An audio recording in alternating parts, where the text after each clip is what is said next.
مسلمانوں، تمہارے اس دین کا جو پہلا دور ہے وہ نبوت اور رحمت ہے، یعنی میں خود موجود ہوں بنفس نفیس تمہارے مابین، نبوت موجود ہے تمہارے مابین، اور میں تو رحمت للعالمین بنا کر بھیجا گیا ہوں. تو ان اول دینکم نبوت و رحمہ وتکون فیکم ما شاء اللہ ان تکون ثم یرفع اللہ جل جلالہ.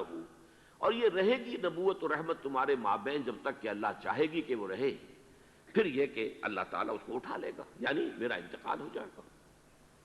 ثم تکون خلافتا علی منہاج النبوہ، پھر خلافت آئے گی علی منہاج النبوہ، نبوت کے نقش قدم پر. ما شاء اللہ ان تکون، وہ بھی رہے گی جب تک اللہ چاہے گا. ثم یرفع اللہ اذا شاء یرفع جل جلالہ، پھر جب اللہ جل جلالہ چاہے گا اسے بھی اٹھا لے گا.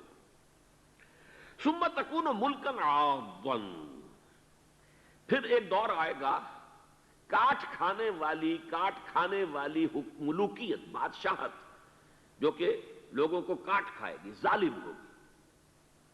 فتکون ما شاء اللہ ان تکون ثم یرفع اللہ اذا شاء یرفع جل جلالہ، وہ بھی رہے گی جب تک کہ اللہ چاہے گا کہ رہے، پھر جب اللہ جل جلالہ چاہے گا اسے بھی اٹھا لے گا. ثم تکون ملکا جبریتا، پھر ایک اور ملوکیت آئے گی، مجبوری والی ملوکیت. فتکون ما شاء اللہ ان تکون ثم یرفع اللہ جل جلالہ، تو وہ بھی جب تک اللہ چاہے گا رہے گی، پھر جب اللہ چاہے گا اس کو بھی اٹھا لے گا. ثم تکون خلافتا علی منہاج النبوہ، پھر دور آئے گا خلافت علی منہاج النبوہ کا.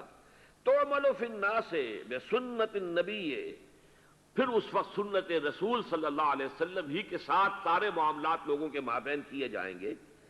وَيُلْقِ الْإِسْلَامُ بِجَنَانِهِ فِي الْأَرْضِ، اور اسلام اپنی گردن زمین میں ٹکا دے گا، یعنی اسلام کی ساری برکات، اسلام کی سعادتیں جو ہیں روئے ارضی کو ڈھانپ لیں گی. یرضى عنها ساکن السماء وساکن الارض، آسمانوں والے بھی راضی ہوں گے اس نظام سے جو دنیا میں اس وقت قائم ہوگا، اور زمین والے بھی سب کے سب راضی ہوں گے.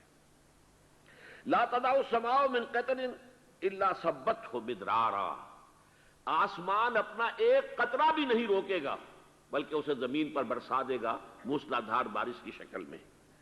ولا تدع الارض من نباتها وبرکاتها شيئا الا اخرجته، اور زمین بھی اپنی برکتوں اور اپنی پیداوار، اپنی نباتات میں سے کسی شے کو روکے گی نہیں مگر یہ کہ نکال کے باہر کر دے گی. زمین سے ساری برکات جو ہیں امنڈ آئیں گی، آسمان سے اللہ تعالیٰ کی رحمتیں نازل ہوں گی، آسمان والے بھی راضی ہوں گے، زمین والے بھی راضی ہوں گے، اللہ کے نبی کے مطابق، سنت کے مطابق جو ہے سارے معاملات طے ہو رہے ہوں گے. یہ دور بھی آئے گا خلافت علی منہاج النبوہ کا.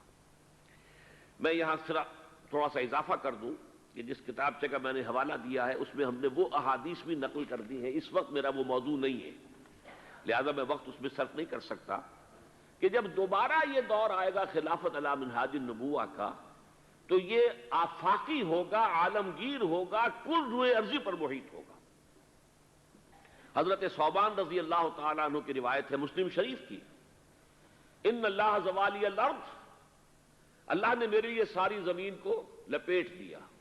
فرائیت مشارقہا و مغاربہا، تو میں نے اس زمین کے سارے مشرق دیکھ لیے، سارے مغرب دیکھ لیے.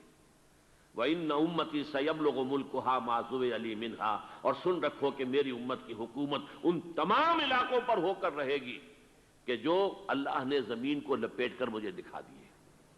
تمام مشارق، تمام مغارب پر میری امت کی حکومت قائم ہوگی. وعد اللہ الذین آمنوا منکم وعملوا الصالحات لیستخلفنہم فی الارض. اور ابھی آپ نے جو آیات مبارکہ تلاوت کی گئی ان میں سنا کہ اللہ تعالیٰ نے زبور میں لکھ دیا تھا ان الارض یرثھا عبادی الصالحون، میرے صالح بندے بالآخر اس زمین کے وارث ہوں گے، کل زمین کے اوپر ان کی حکومت قائم ہو جائے گی. جو کچھ قرآن نے کہا ہے اسی کو حدیث ہمارے سامنے لا رہی ہے. اسی طرح ایک دوسری حدیث ہے حضرت مقداد بن اسود کی رضی اللہ تعالیٰ عنہ، وہ مسند احمد بن حنبل کی ہے. لا يبقى على ظاہر الارض بیت وبر ولا مدر الا ادخلہ اللہ کلمۃ الاسلام. میں پوری حدیث نہیں پڑھ رہا ہوں اس وقت، زمین پر کوئی گھر نہیں بچے گا اینٹ گارے کا بنا ہوا، نہ کوئی کمبلوں کا بنا ہوا خیمہ رہے گا جس میں اللہ کلمہ اسلام کو داخل نہ کر دے۔